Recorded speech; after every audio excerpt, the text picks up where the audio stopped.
Halo semuanya, selamat datang di channel ini. Buat kalian yang suka bahas hal-hal seputar machine learning, data science, dan dunia AI, video kali ini bakal menarik banget. Kita bakal bahas satu topik yang sering banget jadi perdebatan. Kenapa sih Method Correlation Coefficient atau MCC dianggap lebih bagus dibanding F1 score dan akurasi dalam evaluasi model klasifikasi biner?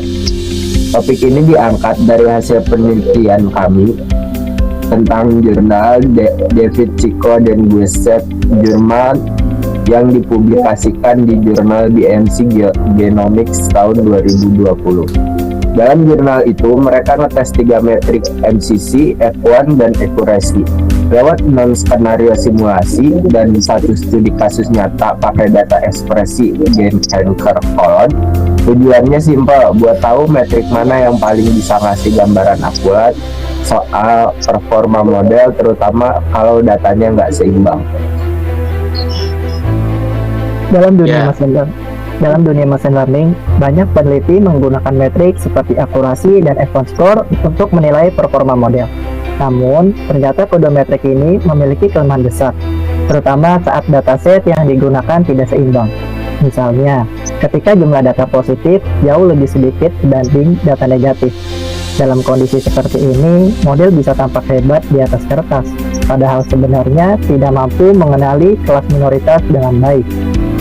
Baik, di sini keunggulan MCC, disinilah Matrix Correlation Coefficient hadir. MCC memperhitungkan keempat elemen penting dalam confusion matrix, true positif, terus negatif, false positif, dan false negatif. Nilai MCC berkisar antara -1 hingga +1.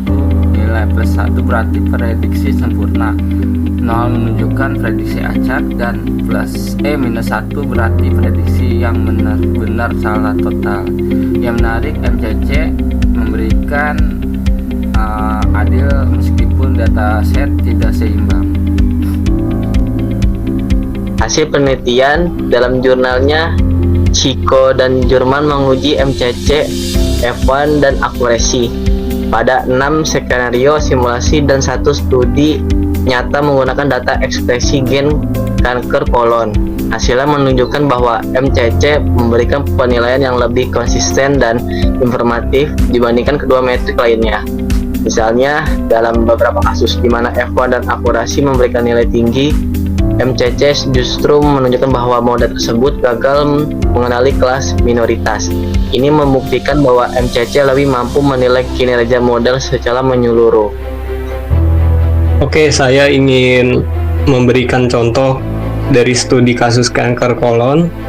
Pada studi nyata, berbagai algoritma seperti decision tree, gradient boosting, K-Nersis Neighbor, dan support vector machine diuji untuk memprediksi pasien kanker kolon.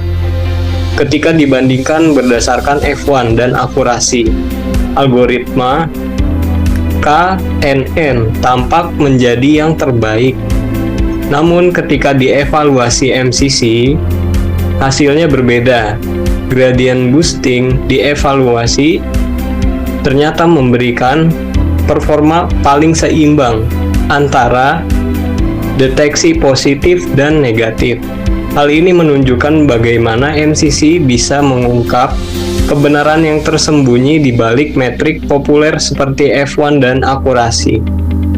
Kesimpulan, Method Correlation Coefficient atau yang biasa disebut MCC ialah metrik yang lebih adil dan informatif untuk evaluasi klasifikasi biner, terutama ketika dataset tidak seimbang. Jika kamu seorang peneliti atau praktisi machine learning, cobalah gunakan metode MCC sebagai alternatif utama dalam menilai performa model.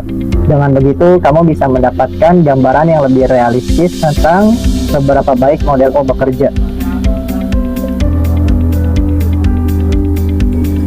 Nah, itu dia pembahasan lengkap tentang kenapa Matthew Correlation Coefficient atau MCC dianggap lebih unggul dibanding F1 score dan accuracy buat evaluasi model klasifikasi biner.